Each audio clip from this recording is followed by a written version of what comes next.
Hi everybody. I want to spend just a couple minutes talking about our journal assignment for this week, the importance of analysis. Now there's two ways to view the rubric and the information associated with this assignment. You can do it in MindEdge and you can also do it in Brightspace as well. I'm going to show you the information in MindEdge first because it provides a little bit more detail as to what we're writing about.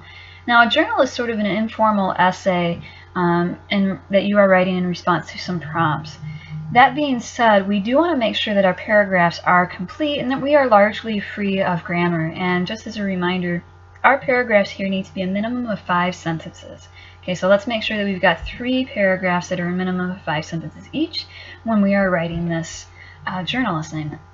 Now when we look in MindEdge, remember that you can navigate a couple different ways. You can do the drop-down menu and select which chapter you want to review or which assignment you want to review. You can also hit the previous and next buttons as well. This is our journal Importance of Analysis assignment. So what are we doing here? We are going to take some of the information that we got last week, some of the concepts that we got last week, and kind of think about it a little bit more specifically. Okay, so we're talking about analysis, and we're going to look at analysis through the lens of the article that we chose. Now, within the course of the MindEdge activities this week, you will do sort of a mock guided analysis on the piece Turning Off and Dining In. And then after you do that, we want to think about our own articles, the articles that we selected last week, such as Amy Tan's piece, and reflect on the importance of actively reading and analysis by further kind of investigating that article with these minds of with the mindset of active reading and analysis and what the benefits are of both of those activities. Now you could write your journal in Brightspace, which I'll show you where, or you can, which I recommend, do it in a Word document or a word processor and upload it, which I'll show you how to do in just a minute. So what exactly are we doing here? We're going to reread our chosen article, and then we're going to think about these questions that MindEdge provides here. We want to consider who our audience is going to be for our critical analysis. We touched on last week a little bit about who the audience is of our selected piece. So for my example, who Amy Tan is writing to. We want to consider who we are writing to in this journal. Who is going to read our critical analysis essay? Now, of course, I am going to read your critical analysis essay. However, I am not your targeted audience. Think outside of this classroom. Think outside of the virtual walls that we are within, and who else could benefit from reading your critical analysis. For example, it could be for Amy Tan's article, it could be those who read Amy Tan, and I can provide some more insight on their favorite author. Or maybe it's somebody who's interested in how English as a second language impacts other people. So who else outside of this classroom is in your audience? I want you to think about that. And then kind of explain how they would benefit from reading your critical analysis. What would they get out of reading your critical analysis of this specific article that you chose? And then another thing that I want you to think about is, why is analysis so important for understanding that specific reading? How will it help your audience understand the author's goal in a more clear, more captivating way? So how can I help Amy Tan's readers understand that article a little bit more, maybe with some new insight? What is the end goal? What is the game-winning prize that we're trying to get our audience to understand? So why is analysis so important for that specific reading that we chose? And then the third thing that we want to think about is, what is your personal goal? Why are you writing this paper? What do you hope to contribute to that conversation?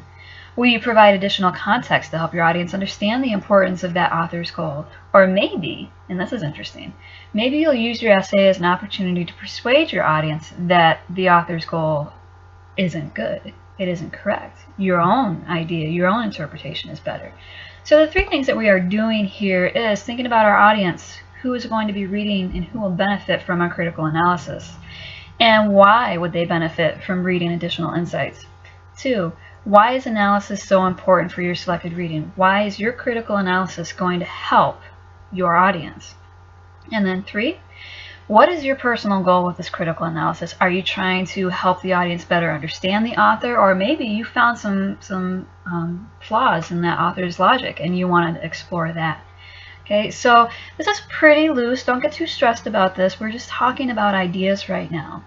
And remember that in all of our activities we do have a rubric that we can view. You can click on that. It's also available in the assignment rubric section of Brightspace. This is what we kind of already gone over. So let's look at those critical elements that we're trying to hit. Remember, for all of our assignments we do have critical elements and then different levels of proficiency, like exemplary proficient, or maybe we need a little bit of improvement on one of our critical elements. What we're looking for here is, do you talk about the audience? Do you identify and describe the audience that would benefit from any insights by reading your analysis? Don't just put the professor or your students, your fellow students. Who else out there in the big wide world will benefit? Who else is in your audience? We also want to talk about what exactly the benefit of that analysis is.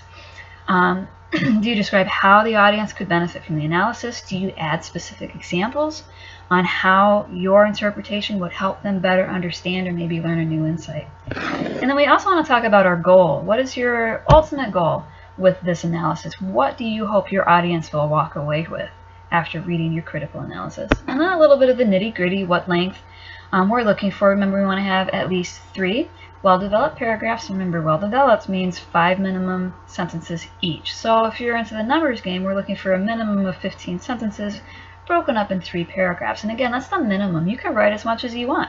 I will never be that professor that's like, dude, you wrote too much, lose some points. This is our minimum. You write as much as you need to. Right? And then we have the articulation of response. And this is essentially, how is your writing? Are you following the rules of grammar? Is your organizational choices clear? Do you have your 3 paragraphs lined out in logical sense? As we move forward, articulation of response will become more and more important. But right now, we're just looking to make sure that we have very few errors in terms of grammar and that what we're writing makes sense. And that is our rubric. Now again, if you have any questions at all, let me know. You can post in the general discussion forum, or we can text or email.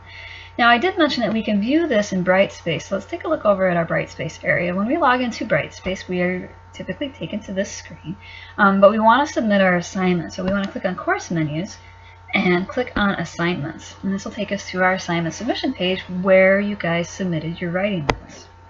Alright, click on the assignment that we want to submit. In this case, it's our journal. And there's a couple different things here. You got your rubric again. Like I said, there's a lot of information both in MindEdge and Brightspace. We just want to make sure we are all covering all of our bases here. And then we scroll down below the rubric and we want to submit our file. You can submit your file, click Add File, and then there you go. Okay, so we want to review the content in MindEdge and actually submit it in Brightspace. If you have any questions at all, let me know. And don't worry, you totally got this. It's going to be a great journal assignment.